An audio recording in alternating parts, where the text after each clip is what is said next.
नमस्कार दोस्तों, पुनः आप लोग के सामने एक नया वीडियो लेकर आया हूँ और ये जो वीडियो है काफ़ी महत्वपूर्ण है। दोस्तों गौर से सुनेंगे। स्टार्ट करने से पहले एक महत्वपूर्ण बात आप लोगों को दोस्त बताना चाहेंगे। आप लोग जो है ना वीडियो को सब्सक्राइब कीजिए, शेयर कीजिए और व्हाट्सएप फेसबुक जो ग्रुप होता है ना उसमें डालिए। इससे क्या होगा, जो ज़रूरतमंद बच्चे हैं ना उसको ये वीडियो, ये जो मैं बता रहा हूँ, जो शिक्षा दे रहा हूँ संविधान, भारतीय संविधान से संबंधित या भारतीय राज्य व्यवस्था से संबंधित जो भी ज्ञान दे रहे हैं, जो भी वो उस बच्चे के लिए काफ़ी महत्वपूर्ण होगा जो बच्चे एग्जामिनेशन के लिए तैयारी करते हैं। दूसरी बात, जो बच्चे एग्जामिनेशन के लिए तैयारी नहीं भी करते हैं उसके लिए भी ये सब चीज़ जो है ना, ये जो चीज़ मैं क्लास ले रहा हूँ आपको भारतीय राज्य व्यवस्था और संविधान से संबंधित, वो उन लोगों के लिए भी बेनिफिट है जो जनरल लाइफ में जिंदगी जीते हैं। तो इसलिए दोस्तों ये वीडियो जो है सभी के लिए महत्वपूर्ण है और कोई बच्चे एग्जामिनेशन की तैयारी करते हैं इसके लिए तो काफ़ी महत्वपूर्ण है। दोस्तों अगली पॉइंट ये कहना चाहूँगा, मेरा जो ये क्लास है, ये वीडियो जो बन रहा है ना, राज्य की नीति निर्देशक सिद्धांत पर बन रहा है जो काफ़ी महत्वपूर्ण है। एक इम्पोर्टेंट आर्टिकल से संबंधित, अनुच्छेद से संबंधित पूछा जाता है, तो इसलिए गौर से सुनेंगे। ये जो 15 से 20 मिनट का ये जो वीडियो होगा, लेक्चर होगा, काफ़ी महत्वपूर्ण होगा। आप लोग यदि गौर से सुनेंगे, इसको एक प्रॉपर नोट बनाएंगे, रिवीजन करेंगे, तो आने वाले एग्जामिनेशन में, जिस एग्जामिनेशन में आप बैठेंगे और राज्य के नीति निर्देशक सिद्धांत से संबंधित यदि कोई भी क्वेश्चन पूछा जाता है ना, तो मैं दावा के साथ बोलता हूं पूरा 100% एक भी क्वेश्चन बाहर से नहीं रहेगा दोस्तों। तो चलिए स्टार्ट करते हैं। चलिए स्टार्ट करने से पहले पुनः, इससे पहले मैंने मौलिक अधिकार से संबंधित कुल 3 वीडियो डाला हूं। आप जाइए प्लेलिस्ट में, भारतीय संविधान एवं राज्य व्यवस्था से संबंधित जो इंडियन कॉन्स्टिट्यूशन एंड पॉलिटी का एक प्लेलिस्ट बना हुआ है। इसमें लगभग 10 से 12 वीडियो डाला गया है। उसी में 3 वीडियो ऐसा होगा जो फंडामेंटल राइट, मौलिक अधिकार से संबंधित होगा, वो देखिए। ये मौलिक अधिकार वाला जब वीडियो देख लीजिएगा तो मौलिक अधिकार से ही संबंधित है। इस दोनों के बीच में मैं डिफ्रेंशिएट करूंगा। नीति निर्देशक सिद्धांत वो काफी महत्वपूर्ण है, दोनों काफी महत्वपूर्ण है। तो चलिए हम लोग आगे देखते हैं। आइए, राज्य की नीति निर्देशक सिद्धांत। सबसे पहले ये जो राज्य की नीति निर्देशक सिद्धांत है, जो वर्तमान में हमारे भारत का जो संविधान है, उस भारतीय संविधान में एक चैप्टर दिया हुआ, एक भाग दिया गया है, भारतीय राज्य की नीति निर्देशक सिद्धांत। तो जो भारत का जो संविधान है जो बहुत देशों से लिया गया है दोस्तों, सभी आदमी जानते हैं। अलग अलग पार्ट, जैसे मौलिक अधिकार हो गया, राज्य की नीति निर्देशक सिद्धांत हो गया, मौलिक कर्तव्य हो गया, राष्ट्रपति की बात करेंगे, प्रधानमंत्री की बात करेंगे, संसदीय प्रणाली की बात करेंगे, तो हर एक देश से कुछ ना कुछ लिया गया है, डिफरेंट चीज। तो वही भारतीय संविधान में दोस्तों ये जो राज्य की नीति निर्देशक सिद्धांत है, तो पहला कोई जो कंसेप्ट निकल के बाहर आता है, यह सिद्धांत लिया गया है। किस देश से लिया गया है? तो आयरलैंड से बहुत सा चीज हमारे संविधान में लिया गया है। एक बात और बता देते हैं, जिस तरह से संसद में 2 पार्ट होती है, लोकसभा और राज्यसभा। तो राज्यसभा में जो 12 सदस्य हम लोग जानते हैं, जो एक्स्ट्रा लिया जाता है, राष्ट्रपति के द्वारा जो मनोनीत किया जाता है, वो भी आयरलैंड के से ही ये कंसेप्ट उठाया गया। तो चलिए ये एक यहाँ पर बात करते हैं, राज्य की नीति निर्देशक सिद्धांत किस देश से लिया गया है दोस्तों? तो आयरलैंड से। आइए, आयरलैंड से भारतीय संविधान में जो राज्य की नीति निर्देशक सिद्धांत है वो किस भाग में रखा गया है और इसकी अनुच्छेद की व्यवस्था कहां से कहां तक गया गया, ये भी क्वेश्चन पूछा जाता है। तो बताइए, राज्य की नीति निर्देशक सिद्धांत भारतीय संविधान के किस भाग में रखा गया है? तो भाग 4 में रखा गया है। और इसके लिए अनुच्छेद की जो व्यवस्था किया गया है 26 से लेकर 51 तक। तो भारतीय संविधान में राज्य की नीति निर्देशक सिद्धांत को दिया गया है तो भाग 4, और इसके लिए अनुच्छेद की जो व्यवस्था किया गया है 36 से लेके 51, 36 से लेके 51, 36 to 51। इससे पहले जो मैंने वीडियो बनाया था दोस्तों मौलिक अधिकार से, तो ये भी पूछा जाता है मौलिक अधिकार भारतीय संविधान के किस भाग में? तो भाग 3। और इसके लिए अनुच्छेद की जो व्यवस्था किया गया था दोस्तों, वो किया गया था 12 से लेके 35 तक। तो भाग 3 खत्म, भाग 4 पे आ चुके हैं, अनुच्छेद 36 से 51 तक। आइए अगली बात करते हैं। अब आइए भारत की राज्य की नीति निर्देशक सिद्धांत की विशेषता पर बात करेंगे। तो इसको सरकार कानून बनाते समय इसको ध्यान में रख के कानून बनाता है। सरकार जो भी कानून बनाते हैं ना, तो राज्य के नीति निर्देशक सिद्धांत के अंतर्गत जो भी रहता है बात, जो भी विशेषता है, उसको ध्यान में सरकार बनाते वक्त रखती है। लेकिन इसको चाहेगा कोई भी हम न्यायालय, चाहे हाई कोर्ट, सुप्रीम कोर्ट या जिला कोर्ट जो भी होते हैं, हम इसको लागू करें, राज्य को कहें, तो ये नहीं होता है। तो वो खुद सरकार इसको निर्णय लेती है मुझे कैसे लागू करना है, नहीं करना है। इसमें न्यायालय कुछ भी हस्तक्षेप नहीं करती है। तो पहला पॉइंट याद रखेंगे, जो राज्य की नीति निर्देशक सिद्धांत के अंतर्गत पहली जो व्यवस्था होती है, वो सिद्धांत जो है राज्य सरकार या जो देश में सरकार होती है वो अपने अनुसार इस पर डिसीजन लेती है। इसमें न्यायालय कुछ भी नहीं करता है। न्यायालय के जो घेरा होती है, न्यायालय का जो अपना बाउंड्री होता है, उससे बाहर है ये। चलिए, यदि कोई भी राज्य सरकार में यहाँ जब बोलता हूँ तो देश की भी बात बोलता हूँ और राज्य की भी बात बोलता हूँ।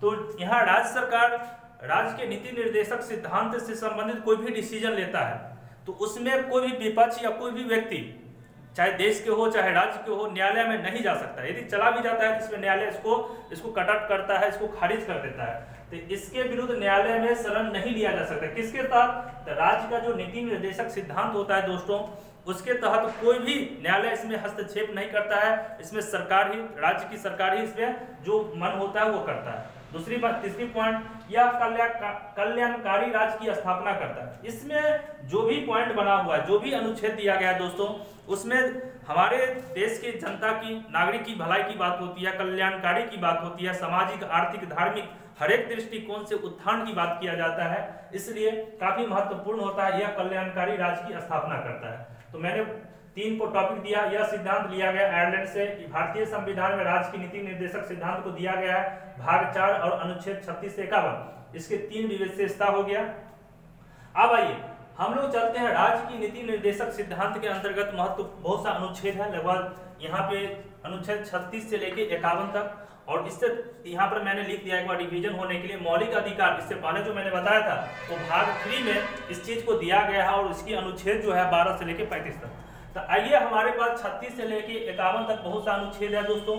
उसमें जो महत्वपूर्ण अनुच्छेद है, लगभग यहाँ पर हम लोग देख रहे हैं M तक, मतलब 13 अनुच्छेद जो है काफी महत्वपूर्ण है। उसको हम लोग देखते हैं 1 बाय 1, जो काफी महत्वपूर्ण है। खास करके बीपीएससी, एसएससी, यूपीएससी में भी यहाँ से क्वेश्चन उठाया जाता है दोस्तों, और रेलवे वगैरह में भी क्वेश्चन उठाया जाता है। यानी कहे तो जो भी एग्जामिनेशन आप लोग देंगे ना, इसके लिए काफी महत्वपूर्ण ये आपका ये वीडियो जो है काफी महत्वपूर्ण है। और आप लोग एक बार 2 बार ये वीडियो को देखिए, बार देखिए, आपको देखते देखते ही याद हो जाएगा। और पूरा लॉन्ग टाइम के लिए याद रखते हैं, किसी कंपटीशन के लिए प्रॉपर एक स्ट्रेटेजी बना के तैयारी करते हैं, तो एक प्रॉपर नोट बनाइए, इसको बार रिवीजन कीजिए, टेस्ट दीजिए। श्योरली 100% है, आपको एक भी क्वेश्चन नहीं छूटेगा और आप क्रैक करिएगा आसानी से। तो चलिए 36 से 51 से स्टार्ट करते हैं। तो पहले आइए अनुच्छेद 37 पर बात करते हैं। क्या कहता है अनुच्छेद 37? न्यायालय इसे लागू नहीं करा सकता है, बल्कि जिम्मेदारी राज्य सरकार को दिया गया है। पहले मैंने बता दिया था, राज्य की नीति निर्देशक सिद्धांत जो होती है ये न्यायालय के दायरे से बाहर होती है। वो राज्य सरकार ही इस पर लागू कर सकती है अपना मन से। न्यायालय इसमें कुछ भी हस्तक्षेप नहीं करेगी अनुच्छेद 37 के तहत। आइए अनुच्छेद 39, समान कार्य के लिए समान वेतन की व्यवस्था किया गया दोस्तों। जैसे हम लोग अभी सुनते होंगे टीचर लोग हड़ताल करते हैं, बार कहते हैं एक ही स्कूल में 2 टीचर हैं, जो पुराना टीचर है उसका वेतन ज्यादा है, हम लोग नया टीचर है तो हमारा वेतन कम है। ठीक है, कहती है अनुच्छेद 39 में ये चीज को जिक्र किया गया है। तो समान कार्य के लिए समान वेतन, बट ऐसा स्कूल में नहीं है। तो उसमें हम लोग बहुत से टीचर हाई कोर्ट में, सुप्रीम कोर्ट में गए हैं, मगर नहीं, कुछ भी डिसीजन नहीं हुआ, राज्य पे छोड़ दिया। क्यों? क्योंकि ये राज्य का मैटर है, ये राज्य अपने अनुसार इस पर खुद डिसीजन लेगा, इस पर न्यायालय कुछ भी हस्तक्षेप नहीं करेगा। क्योंकि जितने भी अनुच्छेद है राज्य के नीति निर्देशक सिद्धांत और ये राज्य की अपनी बात है, न्यायालय में उसमें न्यायालय इसमें कुछ भी हस्तक्षेप नहीं करेगा, कोई भी डिसीजन नहीं देगा। इसलिए दोस्तों ख्याल रखेंगे, अनुच्छेद 39 के तहत ही समान कार्य के लिए समान वेतन की तो व्यवस्था किया गया है, बट इसी में कुछ और बात है जो कि हम लोग को रोकता है। आइए पंचायती राज व्यवस्था, जो हमारे देश में 3 तरह की चुनाव व्यवस्था है, एक देश में होती है, एक राज्य में होती है, एक पंचायत लेवल भी होती है। तो राज्य में जो अनुच्छेद 40 है, राज्य के नीति निर्देशक सिद्धांत के अनुच्छेद के तहत अनुच्छेद 40 में पंचायती राज व्यवस्था का उल्लेख करता है, जिससे हम लोग को क्या होता है, पंचायती राज व्यवस्था के अंतर्गत होने के बाद हम लोग को एक मूलभूत राजनीतिक में कदम रखने के लिए गरीब से गरीब व्यक्ति भाग लेते हैं, अपना नेतृत्व करते हैं समाज में। इसलिए कहीं ना कहीं ये भी कल्याणकारी की बात किया गया है। तो पूछा जाता है पंचायती राज व्यवस्था का उल्लेख भारत के संविधान में किस अनुच्छेद के तहत किया गया? तो क्वेश्चन बीपीएससी का महत्वपूर्ण है, पूछा गया पिछले बार भी, एक दो बार पूछा गया, अनुच्छेद 40 के तहत। आइए अनुच्छेद 41। अनुच्छेद 41 के तहत बूढ़े, बच्चे, दिव्यांग और बेरोजगारों के लिए सहयोग। हम लोग देखते हैं समाज में जो बूढ़े होते हैं उसको प्रत्येक माह 400 रुपया 500 रुपया दिया जाता है, बच्चे को दिया जाता है, कोई दिव्यांग होता है उसको दिया जाता है, विधवा को दिया जाता है, बेरोजगारी भत्ता हमारे बिहार में भी जानते हैं बेरोजगारी भत्ता दिया जाता है। तो ये जब कहीं ना कहीं कल्याणकारी बात होती है, समाज के उत्थान की बात किया गया है, समाज में जो बेरोजगार हैं, बूढ़े हैं, उसकी आर्थिक सहयोग की बात किया जा रहा है। तो जितने भी जो सिद्धांत हम लोग देख रहे हैं कहीं ना कहीं सबके राज्य की कल्याणकारी की बात किया गया है। इसलिए अनुच्छेद 41 में इस चीज का जिक्र किया गया था। कभी कभी पूछा जाता है बूढ़े, बच्चे, दिव्यांग या बेरोजगारी के लिए जो आर्थिक सहयोग करते हैं, हर एक महीना 500 या 400 रुपया देते हैं, किस अनुच्छेद के तहत दिया जाता है? तो 41 अनुच्छेद के तहत। आइए अनुच्छेद 43 की बात करते हैं, 43। कुटीर उद्योग की बढ़ावा एवं मजदूरों के लिए सामाजिक, आर्थिक एवं सुरक्षा की बात करता है। दोस्तों हम लोग जानते हैं हमारे समाज में कुटीर उद्योग का मतलब हो गया समाज, जो छोटे छोटे आदमी हैं, कम पूंजी वाले कम पैसा वाले हैं, उसके लिए कुटीर उद्योग की व्यवस्था किया गया है।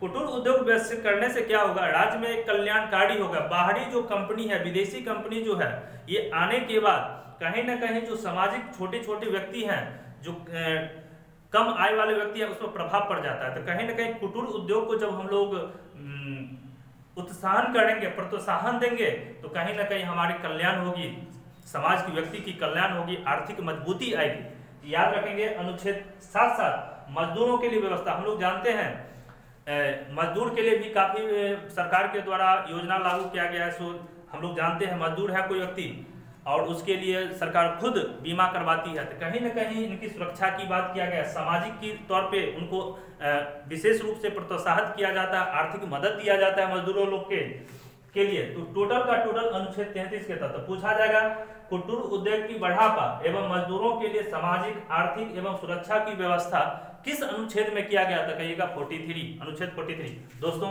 आशा करते हैं आप लोग समझ रहे होंगे।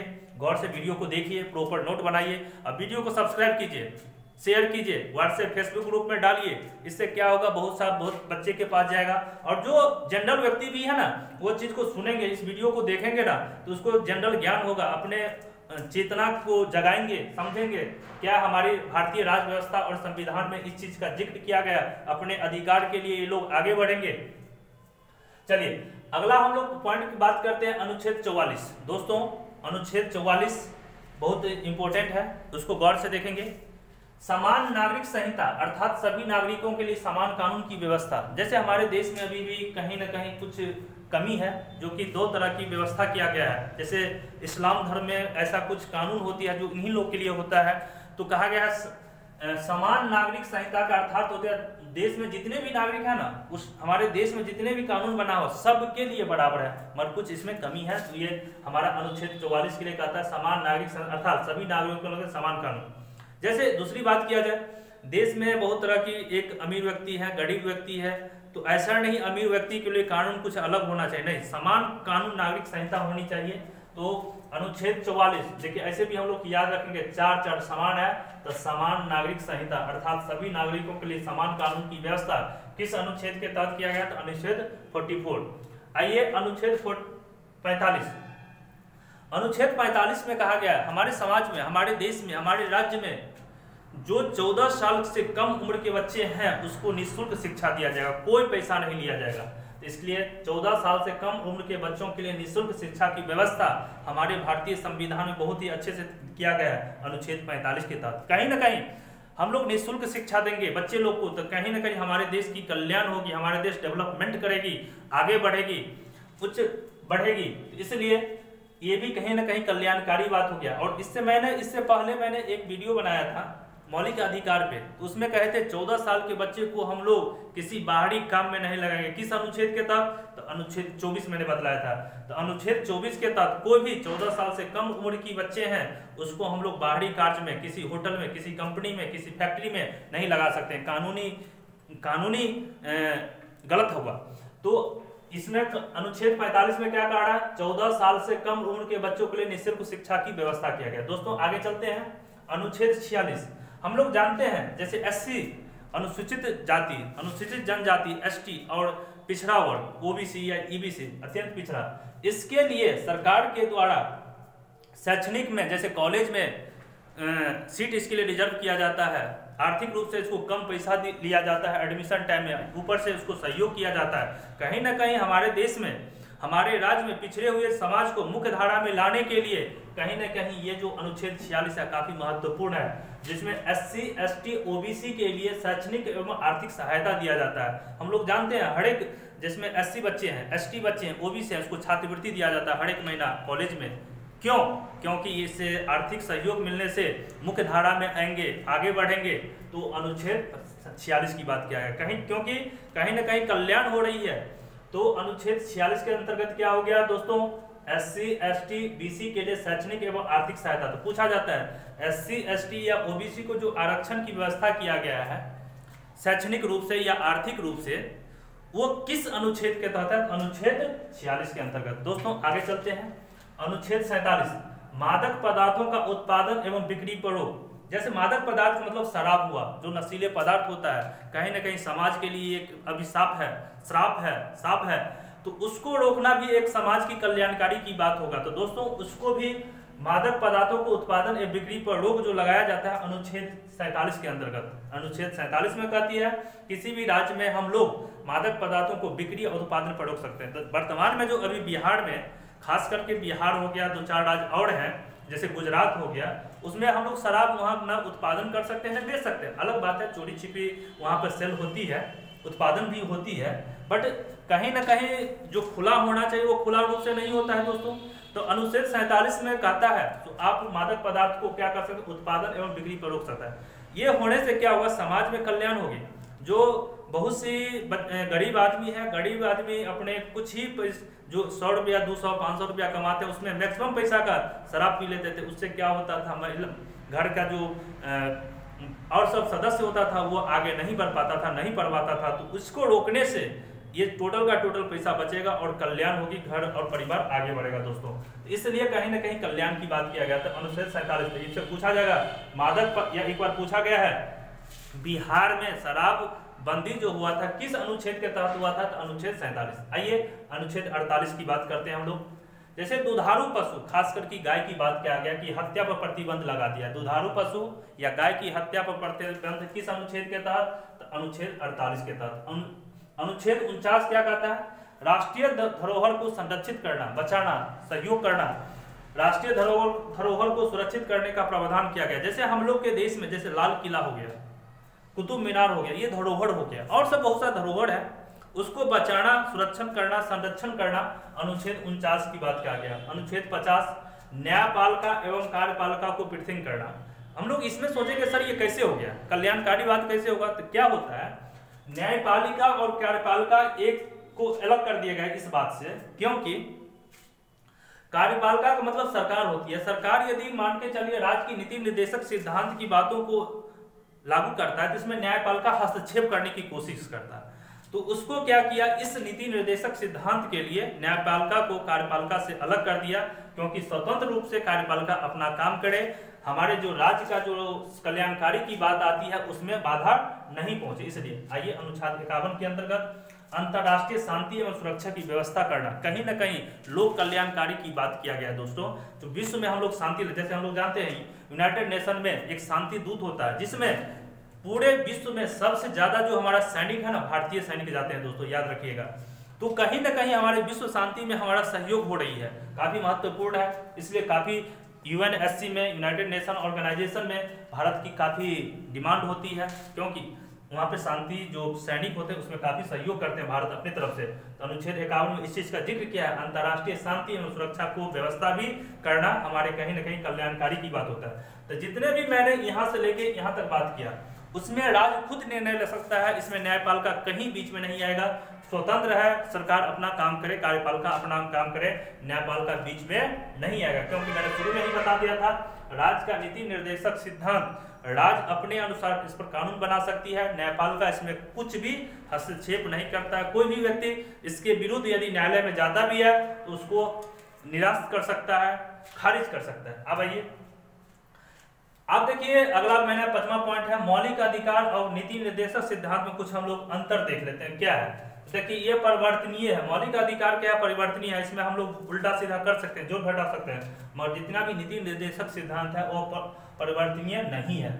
ये मौलिक अधिकार न्यायिक पुनरावलोकन के अंतर्गत आता है, ये नहीं आता। इसका मतलब ये हुआ दोस्तों, यदि कोई राज्य सरकार राज्य की नीति निर्देशक सिद्धांत के अंतर्गत कोई कानून बनाती है तो उसमें सुप्रीम कोर्ट या हाई कोर्ट इसको विलोकन नहीं कर सकता, न्याय इसको कुछ हेरफेर नहीं कर सकता। मगर मौलिक अधिकार के अंतर्गत सरकार यदि कोई हेरफेर करता है, कोई बदलाव लाता है तो इसमें न्यायिक विलोकन का अधिकार है, न्यायालय इसमें हस्तक्षेप कर सकता है। बट यदि नीति निर्देशक सिद्धांत के अंतर्गत यदि राज्य सरकार कुछ भी हेरफेर करता है तो उसमें न्यायालय बीच में नहीं आएगा। अगला पॉइंट, मौलिक अधिकार को न्यायालय लागू कर सकता है बट न्यायालय लागू इसको नहीं कर सकता है। दोस्तों मौलिक अधिकार हमारा जैसे भारत एक लोकतांत्रिक देश है तो लोकतंत्र को मजबूत बनने के लिए मौलिक अधिकार को मजबूत होना जरूरी है। तो इसलिए हमारा जो मौलिक अधिकार होता है ना, एक लोकतांत्रिक देश को मजबूत करने के लिए होता है। बट नीति निर्देशक सिद्धांत जो होता है ना, वो कल्याणकारी, लोगों की कल्याण की बात करा जाता है। तो लिखा है लोकतांत्रिक व्यवस्था को जोड़ देता है,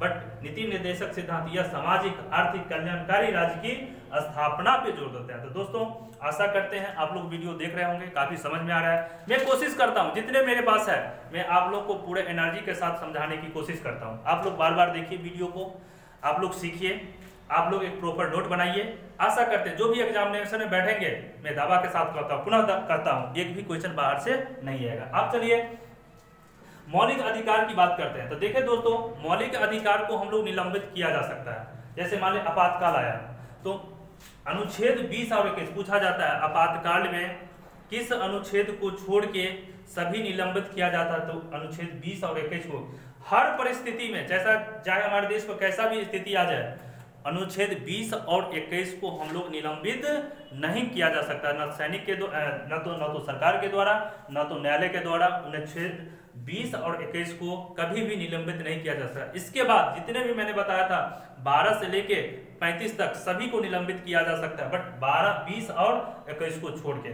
तो मौलिक अधिकार 20 और 21 को छोड़कर निलंबित किया जा सकता है, लेकिन चाहे कोई भी परिस्थिति हो, चाहे हमारा देश युद्ध की स्थिति में हो, चाहे आपातकाल की स्थिति में हो, हम लोग राज्य की नीति निर्देशक सिद्धांत को लागू कर सकते हैं, इसको निलंबित नहीं किया जा सकता है। तो दोस्तों मैंने कोशिश किया आप लोग को जहां से अच्छे तरीका से राज्य की नीति निर्देशक सिद्धांत को बताने का मैंने बताया। आशा करते हैं आप लोग वीडियो देखें, खुशी भी होगी, अंत तक वीडियो देखें, इसके लिए बहुत काफ़ी धन्यवाद। मैं अगला वीडियो बहुत ही मौलिक कर्तव्य से, फंडामेंटल ड्यूटी से संबंधित एक बहुत महत्वपूर्ण वीडियो लाऊंगा, जिसका पार्ट 1 या 2 बनेगा। आप लोग ये देखना मत भूलिएगा, काफ़ी महत्वपूर्ण होगा। बहुत जल्दी मैं इस वीडियो को मौलिक कर्तव्य से संबंधित मैं वीडियो लाऊंगा। दोस्तों इस वीडियो को आप लोग शेयर कीजिए, सब्सक्राइब कीजिए और फेसबुक व्हाट्सएप जितने ग्रुप हैं उसको फैलाइए। ये जितने वीडियो ये वायरल होगा उतना अच्छा रहेगा, उतना जरूरतमंद बच्चे को ये पहुंचेगा। Thank you very much.